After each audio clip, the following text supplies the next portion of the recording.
Job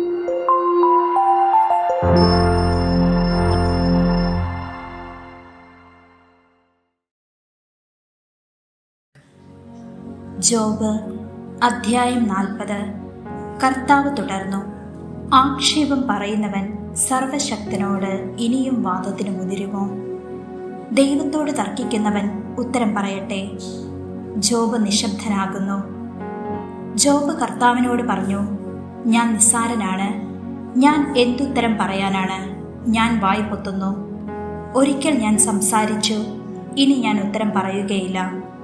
2 തവണ ഞാൻ മറുപടി പറഞ്ഞു, ഇനി ഞാൻ മിണ്ടുകയില്ല.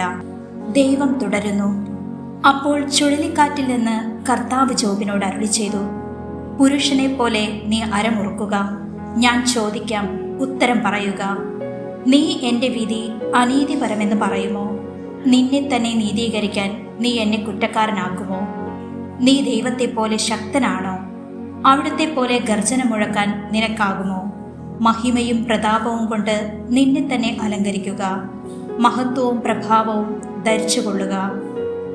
നിന്റെ കോപം കവിഞ്ഞൊഴുകട്ടെ. ഓരോ അഹങ്കാരിയെയും ഒറ്റ നോട്ടത്തിൽ എളിമപ്പെടുത്തുക. ഓരോ അഹങ്കാരിയെയും ഒറ്റ നോട്ടത്തിൽ താഴെ ഇറക്കുക. ദുഷ്ടനെ നിൽക്കുന്നിടത്ത് നിന്ന് വലിച്ചിടുക. അവരെ പൊടികൊണ്ട് മൂടുക. അവരെ അധോലോകത്തിൽ ബന്ധിക്കുക. നിന്റെ വലതുകരം തന്നെ നിനക്ക് വിജയം നൽകുന്നുവെന്ന് അപ്പോൾ ഞാൻ അംഗീകരിക്കാം. നീർക്കുതിരയെ നോക്കുക. നിന്നെ സൃഷ്ടിച്ചതുപോലെ അവനെയും ഞാൻ സൃഷ്ടിച്ചു.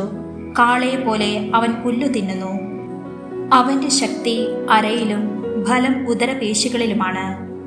അവന്റെ വാല് ദേവദാരു പോലെ ദൃഢവും അവന്റെ കാലുകളിലെ സ്നായുക്കൾ പിണഞ്ഞു ചേർന്നതുമാണ്. അവന്റെ അസ്ഥികൾ ഓട്ടുകുഴൽ പോലെയും അവയവങ്ങൾ ഇരുമ്പഴികൾ പോലെയുമാണ്. അവൻ ദൈവത്തിന്റെ സൃഷ്ടികളിൽ ഒന്നാമനാണ്. അവനെ സൃഷ്ടിച്ചവന് മാത്രമേ അവനെ തോൽപ്പിക്കാൻ കഴിയൂ. വന്യമൃഗങ്ങൾ വിഹരിക്കുന്ന മലകൾ അവന് ഭക്ഷണം നൽകും. താമരയുടെ തണലിലും ചതുപ്പു നിലത്തു ഞാങ്ങടയുടെ മറവിലും അവൻ കിടക്കുന്നു. താമര അവന് തണൽ നൽകുന്നു. അരുവിയിലെ അരളികൾ അവനെ ചുറ്റി നിൽക്കുന്നു. നദി കലങ്ങി മറിഞ്ഞാലും അവൻ ഭയപ്പെടുകയില്ല. ജോർദാൻ വയലിലേക്ക് കുത്തിയൊഴുകിയാലും അവന് കൂസലില്ല. ആർക്കെങ്കിലും അവനെ കൊളുത്തിൽ കുരുക്കാമോ? അവന് മൂക്കുകയർ ഇടാമോ? അധ്യായം 41. നിനക്ക് മുതലേ ചൂണ്ടയിട്ട് പിടിക്കാമോ? അവന്റെ നാക്ക് ചരടുകൊണ്ട് ബന്ധിക്കാമോ? അവന്റെ മൂക്കിൽ കയറിടാമോ? അവന്റെ താടിയിൽ ചൂണ്ട കോർക്കാൻ പറ്റുമോ? അവൻ നിന്നോട് ഏറെ യാചിക്കുമോ? അവൻ നിന്നോട് മൃദുലമായി സംസാരിക്കുമോ? എന്നും നിനക്ക് ദാസനായി ഇരുന്നു കൊള്ളാമെന്ന് അവൻ നിന്നോട് ഉടമ്പടി ചെയ്യുമോ?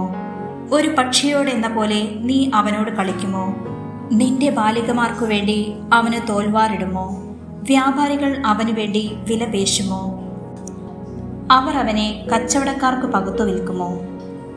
നിനക്ക് അവന്റെ തൊലി ചാട്ടുളി കൊണ്ടും അവന്റെ തല മുപ്പല്ലി കൊണ്ടും നിറയ്ക്കാമോ? അവനെ ഒരിക്കൽ തൊട്ടാൽ വീണ്ടും തൊടണമെന്ന് നീ ആഗ്രഹിക്കുകയില്ല.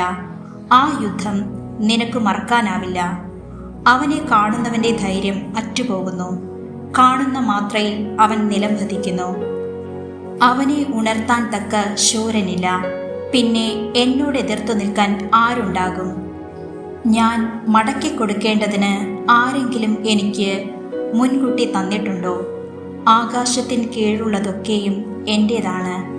അവന്റെ അവയവങ്ങളെയും അവന്റെ മഹാശക്തിയെയും ഭംഗിയുള്ള രൂപത്തെയും സംബന്ധിച്ച് ഞാൻ മൗനം അവലംബിക്കുകയില്ല. അവന്റെ പുറംചട്ട ഉരിയാൻ ആർക്കു സാധിക്കും? അവന്റെ ഇരട്ടക്കവചം തുളയ്ക്കാൻ ആർക്കു കഴിയും? അവന്റെ മുഖകവാടം ആര് തുറക്കും? അവന്റെ പല്ലിനു ചുറ്റും ഭീകരതയാണ്. അവന്റെ പുറം പരിച നിര കൊണ്ട് പൊതിഞ്ഞിരിക്കുന്നു. അത് മുറുക്കി അടച്ചു മുദ്ര വച്ചിരിക്കുന്നു. വായു കടക്കാത്ത വിധം അവ ഒന്നോടൊന്ന് ചേർന്നിരിക്കുന്നു. വേർപെടുത്താൻ പാടില്ലാത്ത വിധം അവ ഒന്നോടൊന്ന് ചേർന്നിരിക്കുന്നു. അവ യോജിച്ചിരിക്കുന്നു. അവൻ തുമ്മുമ്പോൾ പ്രകാശം ചിതറുന്നു. അവന്റെ കണ്ണുകൾ പ്രഭാതത്തിന്റെ കൺപോളകൾ പോലെയാണ്. അവന്റെ വായിൽ നിന്ന് ജ്വലിക്കുന്ന തീപ്പന്തങ്ങൾ പുറപ്പെടുകയും തീപ്പൊരി ചിതറുകയും ചെയ്യുന്നു. തിളയ്ക്കുന്ന വെള്ളത്തിൽ നിന്ന് കത്തുന്ന രാമച്ചത്തിൽ നിന്നും എന്ന പോലെ അവന്റെ മൂക്കിൽ നിന്ന് പുക ഉയരുന്നു. അവന്റെ ശ്വാസം കരിക്കു തീ കൊളുത്തുന്നു. അവന്റെ വായിൽ നിന്ന് തീജ്വാല പുറപ്പെടുന്നു. അവന്റെ കഴുത്തിൽ ഫലം കുടികൊള്ളുന്നു. ഭീകരത അവന്റെ മുൻപിൽ നൃത്തം ചെയ്യുന്നു. അവന്റെ മാംസപാളികൾ തമ്മിൽ പറ്റിച്ചേർന്നിരിക്കുന്നു. ഇളകിപ്പോകാത്ത വിധം അത് അവന്റെ മേൽ ഉറച്ചിരിക്കുന്നു. അവന്റെ ഹൃദയം കല്ലുപോലെ കടുപ്പമേറിയതാണ്, തിരികല്ലിന്റെ അടിക്കല്ലുപോലെ ഉറപ്പുള്ളതാണ്. അവൻ പൊങ്ങുമ്പോൾ ശക്തന്മാർ പേടിക്കുന്നു. അവൻ സ്വരം പുറപ്പെടുവിക്കുമ്പോൾ അവർ ഭയപരവശരാകുന്നു. വാൾ, കുന്തം, ചാട്ടുളി, വേൽ എന്നിവ കൊണ്ട് അവനെ എതിർക്കുക സാധ്യമല്ല. ഇരുമ്പിനെ വൈക്കോൽ പോലെയും പിച്ചളയെ ചെതുക്കിച്ച തടി പോലെയും അവൻ കണക്കാക്കുന്നു. അസ്ത്രം കണ്ട് അവൻ ഓടുകയില്ല. കവിണക്കല്ല് അവന് വൈക്കോൽ പോലെയാണ്, ഗദയും അവന് വൈക്കോൽ പോലെ തന്നെ.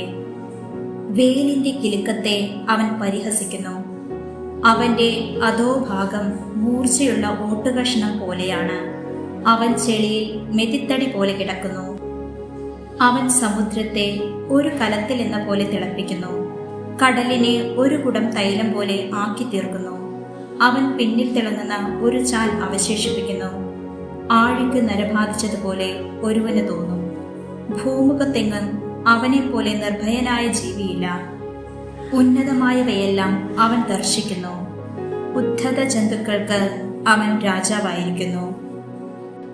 അധ്യായം 42. ജോബിന്റെ നീതീകരണം. ജോബ് കർത്താവിനോട് പറഞ്ഞു, അങ്ങേക്കെല്ലാം സാധിക്കുമെന്നും അങ്ങയുടെ യാതൊരു ഉദ്ദേശ്യവും തടയാനാവുകയില്ലെന്നും ഞാൻ അറിയുന്നു. അറിവില്ലാതെ ഉപദേശത്തെ മറച്ചു വയ്ക്കുന്നവൻ ആരാണ് എന്ന് അങ്ങ് ചോദിച്ചു. എനിക്ക് മനസ്സിലാകാത്ത അത്ഭുതകരമായ കാര്യങ്ങളെക്കുറിച്ച് ഞാൻ പറഞ്ഞുപോയി. കേൾക്കുക, ഞാൻ സംസാരിക്കുന്നു, ഞാൻ ചോദിക്കും, നീ ഉത്തരം പറയണം എന്നങ്ങ് പറഞ്ഞു. അങ്ങയെക്കുറിച്ച് ഞാൻ കേട്ടിട്ടേ ഉണ്ടായിരുന്നുള്ളൂ. എന്നാൽ ഇപ്പോൾ എൻ്റെ കണ്ണുകൾ അങ്ങയെ കാണുന്നു. അതിനാൽ ഞാൻ എന്നെ തന്നെ വെറുക്കുന്നു. പൊടിയിലും ചാരത്തിലും കിടന്ന് ഞാൻ പശ്ചാത്താപിക്കുന്നു. കർത്താവ് ജോബിനോട് ഇങ്ങനെ സംസാരിച്ചതിനു ശേഷം തേമാന്യനായ എലിഫാസിനോട് അരുളി ചെയ്തു, എൻ്റെ ക്രോധം നിനക്കും നിന്റെ 2 സ്നേഹിതന്മാർക്കുമെതിരെ ജ്വലിക്കുന്നു. എന്തെന്നാൽ നിങ്ങൾ എന്നെപ്പറ്റി എൻ്റെ ദാസൻ ജോബിനെ പോലെ ശരിയായിട്ടല്ല സംസാരിച്ചത്. അതിനാൽ ഇപ്പോൾ തന്നെ 7 കാളകളെയും 7 മുട്ടാടുകളെയും കൊണ്ട് ജോബിൻ്റെ അടുക്കൽ ചെന്ന് നിങ്ങൾക്ക് വേണ്ടി ദഹനബലി അർപ്പിക്കുവിൻ. എൻ്റെ ദാസനായ ജോബ് നിങ്ങൾക്ക് വേണ്ടി പ്രാർത്ഥിക്കും. ഞാൻ അവൻ്റെ പ്രാർത്ഥന സ്വീകരിച്ച് നിങ്ങളുടെ ഭോഷത്തിന് നിങ്ങളെ ശിക്ഷിക്കുകയില്ല.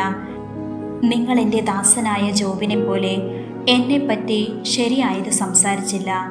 തേമാന്യനായ എലിഫാസും ഷൂഹ്യനായ ബിൽദാദും നാമാത്യനായ സോഫാറും കർത്താവ് പറഞ്ഞ പ്രകാരം ചെയ്തു. കർത്താവ് ജോബിൻ്റെ പ്രാർത്ഥന സ്വീകരിച്ചു.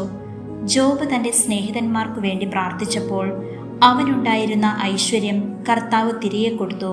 അവിടുന്ന് അത് ഇരട്ടിയായി കൊടുത്തു. അവൻ്റെ സഹോദരന്മാരും സഹോദരിമാരും മുൻ പരിചയക്കാരും അവൻ്റെ വീട്ടിൽ വന്ന് അവനോടൊത്ത് ഭക്ഷണം കഴിച്ചു.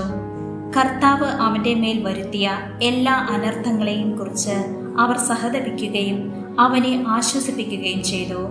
അവർ ഓരോരുത്തരും പണവും ഓരോ സ്വർണമോതിരവും അവന് സമ്മാനിച്ചു. കർത്താവ് അവൻ്റെ ശേഷിച്ച ജീവിതം മുൻപിലത്തേതിനേക്കാൾ ധന്യമാക്കി. അവന് 14,000 ആടുകളെയും 6,000 ഒട്ടകങ്ങളും 1,000 ഏർ കാളകളും 1,000 പെൺകഴുതകളും ഉണ്ടായി. അവന് 7 പുത്രന്മാരും 3 പുത്രിമാരുമുണ്ടായി. മൂത്തവൾ ജമിമ, രണ്ടാമത്തവൾ കെസിയ, മൂന്നാമത്തവൾ ഖേരൻ ഹാപ്പൂക്ക്. ജോബിന്റെ പുത്രിമാരെ പോലെ സുന്ദരിമാരായ സ്ത്രീകൾ ആ ദേശത്തേക്കും ഉണ്ടായിരുന്നില്ല. പിതാവ് അവർക്കും സഹോദരന്മാർക്കൊപ്പം അവകാശം കൊടുത്തു.